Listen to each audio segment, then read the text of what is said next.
ఈరోజు షేక్ వలీ బాషా, సన్నా మహబూబ్ బాషా, నిజాం వలీ కాలనీ అనే అతన్ని మన కదిరి తహసీల్దార్ గారు 9/10/2026 వరకు రిమాండ్ విధించడం జరిగింది. దీని నేపథ్యం ఏమనగా, ఇతను ఒక అలవాటు పడిన నేరస్తుడు.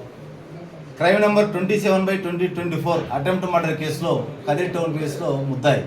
ఆ కేసులో ముద్దాయి కాబట్టి ఇతను మంచి ప్రవర్తన కలిగి ఉండేదానికి గాను ఇతన్ని 9/10/2025 తేదీన స్థానిక తహసీల్దార్ దగ్గర 5 లక్షల రూపాయలు పూచీకత్తు మరియు 1 సంవత్సరం కాలం పాటు ఎటువంటి నేరాలు చేయనని చెప్పేసి ఇతను తహసీల్దార్ గారి దగ్గర బైండ్ ఓవర్ చేయించడం జరిగింది.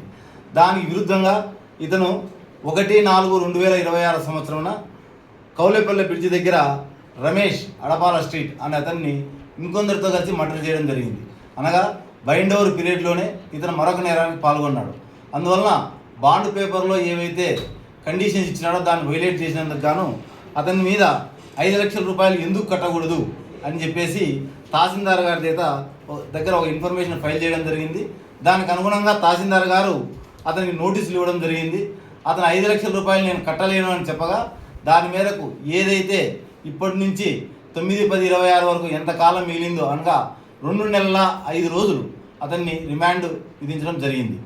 ఇందులో కృషి చేసిన టౌన్ సిఐ వెంకటేశ్వర గారిని మరియు ఎస్ఐ బాబ్జాన్ వారి సిబ్బంది అందరినీ కూడా మా ఎస్పీ గారు బాగా అభినందించారు.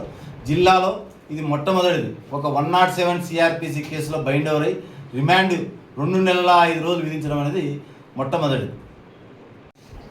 అందరికీ పోలీసు వారి విజ్ఞప్తి ఏమనగా, ఎవరైనా సరే నేరాల్లో పాల్గొని తహసీల్దార్ ఎదుట బైండ్ ఓవర్ అయితే వారు ఆషామాషిగా తీసుకోకూడదు.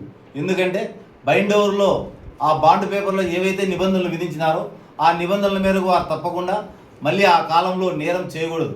ఒకవేళ వారు ఆ నేరాల్లో పాల్గొంటే అందులో చెప్పబడిన అమౌంట్ కానీ లేకపోతే నేరం చేసిన రోజు నుంచి మిగిలిన కాలానికి కానీ ఖచ్చితంగా రిమాండ్ విధించబడును. మన ఎస్పీ గారు స్పష్టంగా చట్ట ప్రకారంగా లా అండ్ ఆర్డర్ని కంట్రోల్ చేయాలనే ఉద్దేశంతో దీన్ని మాకందరికీ ఆదేశాలు ఇచ్చి ఇంప్లిమెంట్ చేయడం జరుగుతుంది.